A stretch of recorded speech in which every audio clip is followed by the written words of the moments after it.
How to use 21st century technology to benefit elementary ELL students. Technology is everywhere in our daily lives. It's a great tool to share common knowledge to the rest of the world, but is it a good idea to have technology in your classroom? And how does this benefit elementary ELL students? ELL students often come into the classroom struggling not only with the language and the content, but a lot of times the culture shock as well. And many of them come from different ethnic backgrounds. But most ELL students are familiar with the latest technology.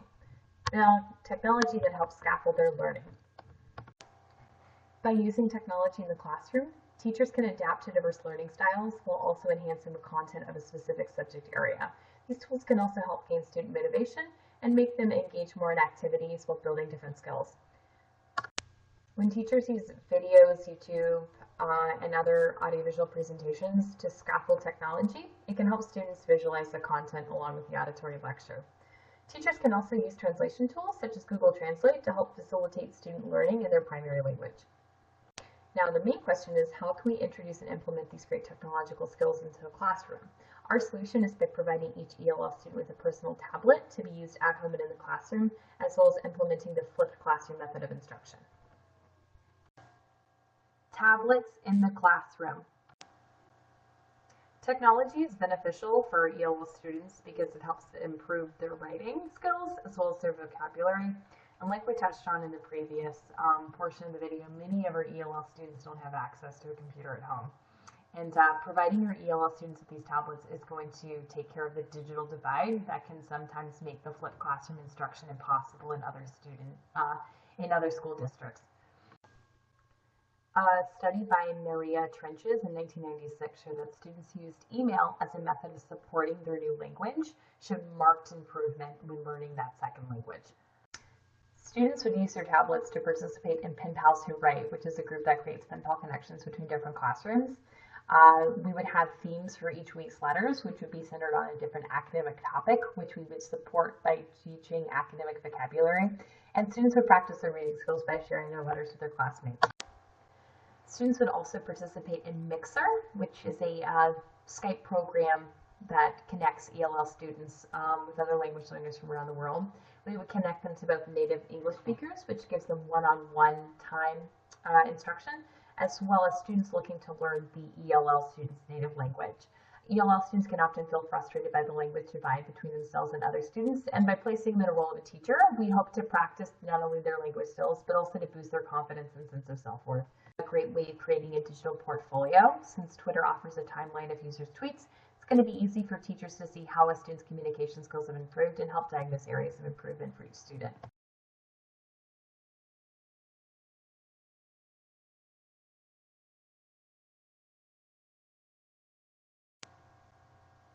Flipped classrooms and lessons. Now, you may be asking yourself, what is a flipped classroom? A flipped classroom has students watching a presentation of the lesson at home or outside of classroom. Usually has a strong visual component, and then in the classroom they do what they've been assigned, such as projects, practice, homework, things like that. Flipped classrooms are beneficial because it offers more one-on-one time with teachers, since it does away with the lecture mode of teaching, and it also offers a more interactive classroom. It also increases teacher-student interaction, and the videos can be formatted in a variety of languages.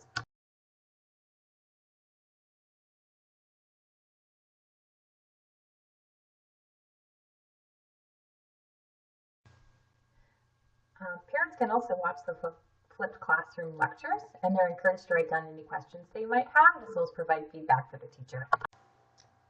Assessments are important for ELL students because it allows teachers to adapt instruction for specific problem areas.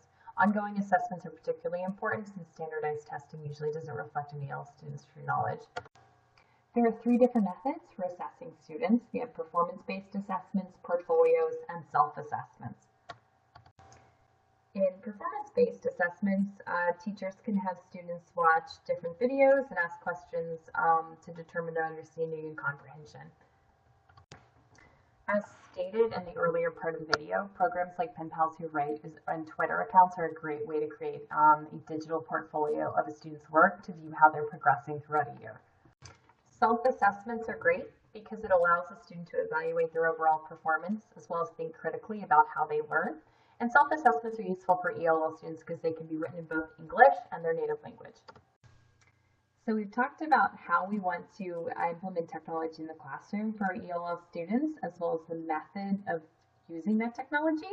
But here's how we make it work. We propose that we supply all students with a tablet, as well as a data plan that they can use for a multitude of resources within the classroom. While it may seem like a major cost to supply students with tablets, schools across the country are supplying students with tablets through budgeting, grants, and rethinking classroom materials such as textbooks. It's very beneficial to supply tablets for ELL students because it bridges the digital divide that's an issue for many ELL students. It also offers a variety of ways to engage students in their education and gives them easy access to the presentations of a flipped classroom. Many school systems can save money by replacing their textbooks with tablets. Tablets are beneficial because they can hold hundreds of textbooks, and they also cost an average of 50 to 60% less than a print textbook.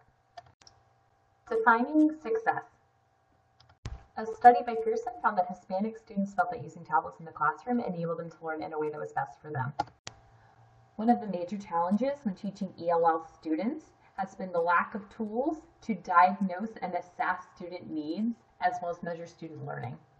Now, this problem can be solved by giving ELL students a tablet, since tablets can be treated as a digital portfolio, keeping a record of the student's progress and areas of improvement.